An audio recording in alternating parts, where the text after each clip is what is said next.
আসসালামু আলাইকুম। প্রশ্নোত্তর পর্ব 7-এ আপনাদের সবাইকে স্বাগতম।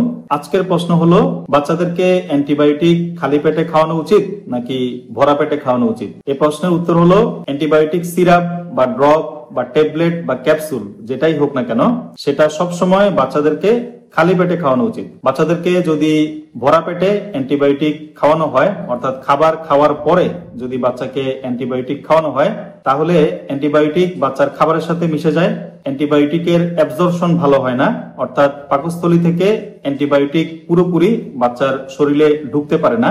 এ কারণে অ্যান্টিবায়োটিক সবসময় বাচ্চাদেরকে খালি পেটে খাওয়ানো উচিত। বাচ্চাদেরকে ভরা পেটে অ্যান্টিবায়োটিক খাওয়ালে কিন্তু আরেকটা সমস্যা হতে পারে, সেটা হচ্ছে কোনো অ্যান্টিবায়োটিক কিন্তু স্বাদে তিতা এবং কোনো অ্যান্টিবায়োটিকের গন্ধ বাচ্চাদের পছন্দ না। এক্ষেত্রে দেখা যায় অ্যান্টিবায়োটিক খাওয়ানোর পর বাচ্চা বমি করে দিল।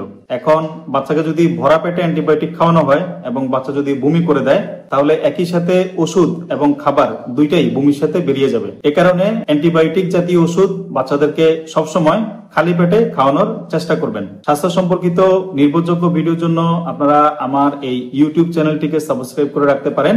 এছাড়া আমার একটি ফেসবুক পেজ আছে, যেটা লিংক আপনারা এই ভিডিওর ডেসক্রিপশন বক্সে পেয়ে যাবেন।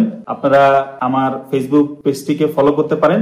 এছাড়া বাংলাদেশের বিভিন্ন স্থান থেকে যেখানে শিশুরোগ বিশেষজ্ঞ নেই, ওনারা যদি অনলাইনে হোয়াটসঅ্যাপের মাধ্যমে আমার কাছ থেকে চিকিৎসা সেবা নিতে চান, তাহলে স্ক্রিনে দেখানো হোয়াটসঅ্যাপ নাম্বারে মেসেজ দিন। আমাদের মডারেটর আপনার সাথে যোগাযোগ করবে। ধন্যবাদ সবাইকে।